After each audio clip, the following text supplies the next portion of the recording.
"Sir, this boy lived with me in the orphanage until he was 14 years old." The maid's words echoed down the mansion's silent hallway, disturbing the tranquility of the luxurious setting. The millionaire, who remained frozen in front of the old painting, felt the ground beneath him disappear. The portrait of the boy on the wall was an exact replica of his brother, who had been missing for more than 30 years. A lump formed in his throat.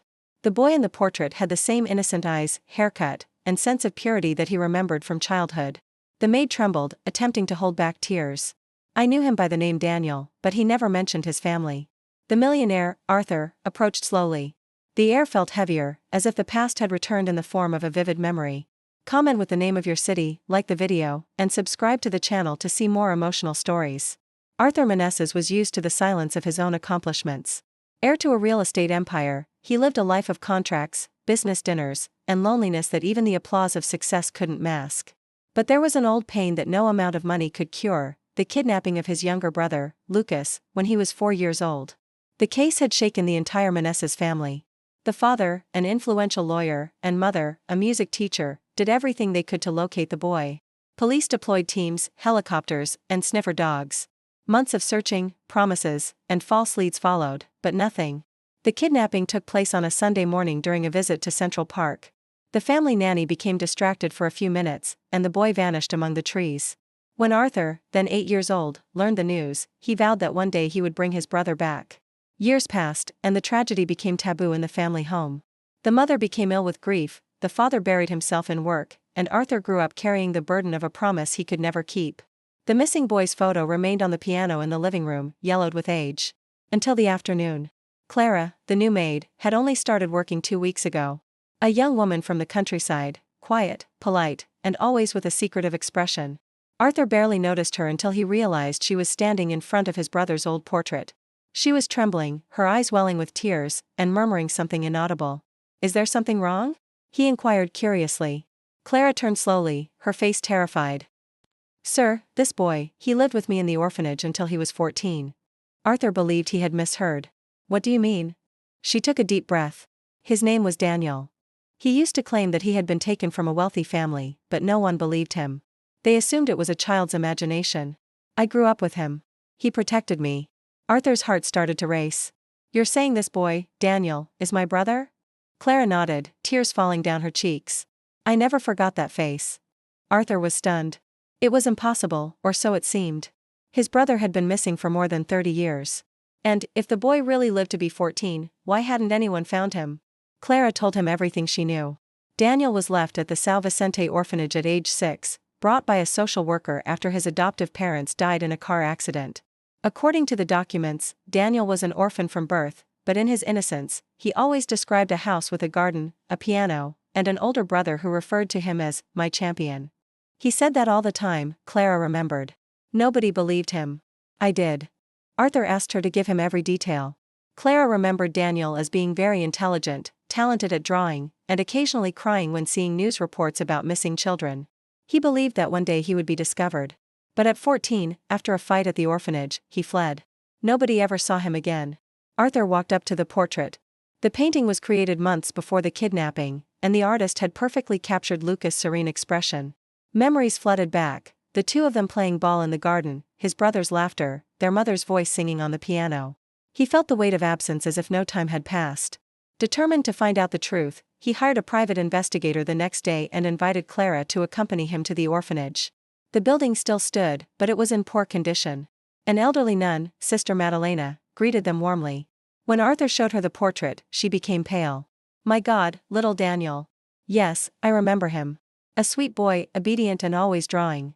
Arthur showed her the documents from the kidnapping case and noticed something strange. Daniel's arrival at the orphanage coincided with the end of the search for his brother. "How did he get here?" Arthur inquired. The nun explained that the boy had been brought by a woman posing as a state social worker and carrying forged documents, including a fake birth certificate. She stated that the parents had died, and the child had no relatives. The orphanage accepted the story without further investigation, as the country was experiencing a social crisis with hundreds of similar cases. Arthur felt angry and helpless. Everything made sense: the kidnapping, the disappearance of leads, and the adoptive parents' presumed death. His brother was only a few miles away, but had been forgotten due to human error and official neglect.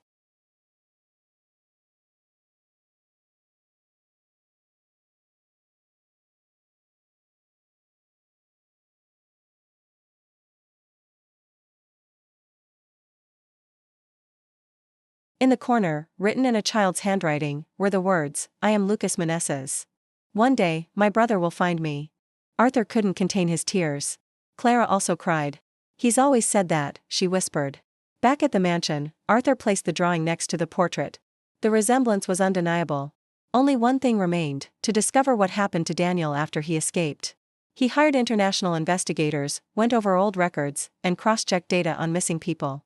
Every clue seemed to lead to a dead end until one name appeared in the records of a shelter in another city.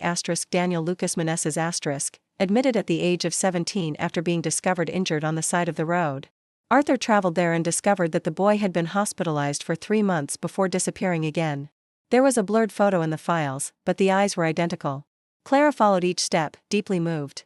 "I searched for him for years," she admitted, "but I never had the courage to tell anyone. I thought I wouldn't see him again." Arthur held her hand. "Did you hear that, Clara? You are the sole witness to what happened to my brother." She smiled sadly. "I was only a girl, sir. But he taught me what hope is." Night fell on the mansion. The boy's portrait appeared to watch them silently, as if waiting for the past to be reconciled. Arthur promised that he would not rest until he discovered the truth. And that promise was more than just a quest for justice, it was a desire to reunite the missing pieces of 2 lives scarred by absence, the boy who vanished and the woman who loved him like a brother. In the days that followed, Arthur threw himself completely into the investigation. The case, which had been forgotten for decades by both the press and the police, began to take shape right in front of his eyes. Forged documents, false names, and illegal adoptions all pointed to a clandestine child trafficking network that connected orphanages with wealthy families who could legally adopt. Lucas' kidnapping had been one of the first cases. Clara worked silently beside him, reading reports, identifying locations, and reopening old wounds. At night, they would sit in the mansion's office, surrounded by piles of papers and memories. With each new clue, the portrait's face seemed to come to life, as if the boy was guiding them. One night, an investigator contacted Arthur. "We found something," he said. A medical record from 2012 showed a 30-year-old man named Daniel Lucas who was hospitalized after an accident in Belo Horizonte. Arthur and Clara arrived immediately. They were met at the hospital by an elderly doctor. "I remember him well," the doctor replied. "He was brought in with no documents and partial amnesia. He stayed for a few months before disappearing." The doctor recalled that the man was calm, spoke little, and drew beautiful portraits of children. Arthur, heart pounding, inquired whether any of his drawings remained. The doctor opened an old drawer and took out a faded folder. Inside were several sketches, one of which stood out, a piano and 2 boys holding hands. Clara covered her mouth in shock. "He never forgot." The doctor added something even more unexpected.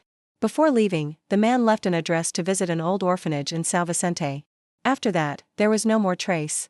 Arthur and Clara returned to the city where it all started. The abandoned orphanage was a ruin, covered in ivy and silent. They entered carrying flashlights. The floor creaked, and the windows rattled, as if the past demanded to be heard. Clara paused in front of a scribbled-on wall in the old boys' dormitory. Among them, one drawing stood out, a house, a piano, and the words, "I came back, but no one was waiting for me." Clara started to cry. "He was here, Arthur. He came back." Arthur knelt in front of the wall, tracing the lines with trembling fingers. "And we never knew." That simple, heartbreaking phrase helped the millionaire understand the gravity of his loss. It wasn't just his brother who had vanished, it was a lifetime of love, shattered by neglect and fate. However, there was still hope. One of the investigators discovered a recent record of a street artist named Lucas Menezes who worked at craft fairs in rural Minas Gerais. He was described as calm, introspective, and sold hand-painted portraits of children. Arthur and Clara arrived immediately. They arrived at a small mountain town. In the town square, a colorful fair bustled under the afternoon sunlight.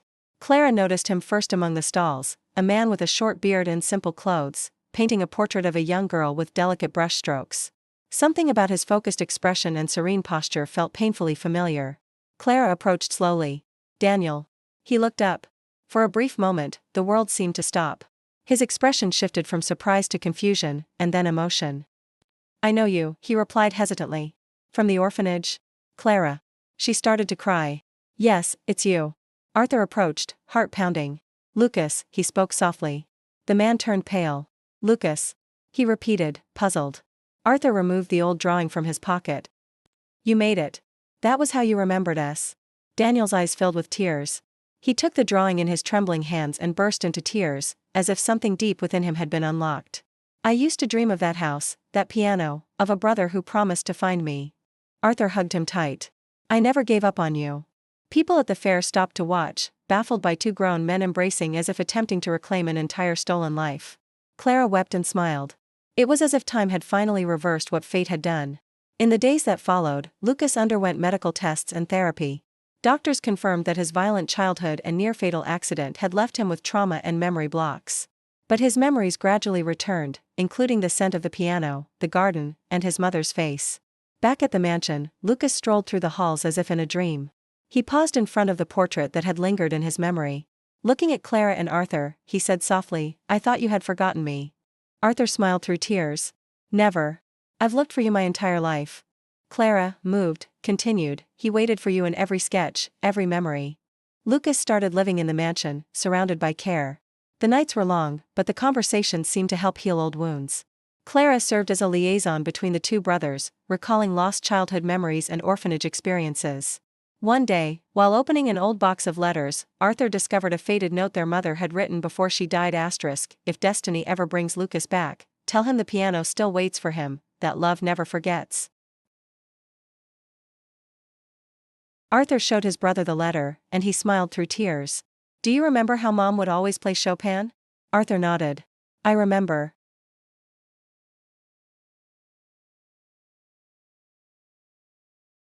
Arthur played the first trembling notes, and Lucas followed suit, improvising as they had as children. For the first time in 30 years, the piano's sound filled the mansion. Clara's heart was light as she watched from the doorway. She knew this was more than just a reunion, it was the rebirth of a whole family. However, one last revelation remained. Days later, while reviewing old records, Arthur discovered the name of the woman who had delivered Lucas to the orphanage using false papers, Teresa Villar, a nurse who had previously worked in private hospitals. The investigation revealed that she was paid by a wealthy couple who were unable to have children. Their intention was never to harm the boy, but rather to raise him, but fate intervened with the fatal accident. Arthur decided not to seek vengeance. The past has already taken enough, according to him. Instead, he founded a charity in his mother's name to help find missing children and support orphanages. Clara was appointed director. Lucas, a well-known artist, painted the foundation's logo, two boys holding hands before a piano. On the day of the inauguration, reporters and guests packed the main hall. Arthur took the stage and stated, this story started with a promise. A brother promised to find the other, and a woman with a pure heart preserved the memory of what the world had attempted to erase. Today, we transform pain into hope. Lucas embraced him in front of everyone. Love found us, Arthur, even after everything. Clara cried as she looked at the portrait on the wall, the same one that had started it all. Now it appeared to smile. So, in the same place that pain was born, redemption was also born. Because time may fade faces, but it cannot erase the love that refuses to forget. Simply liking this video will help support our channel. We'll come back with another story. Take care.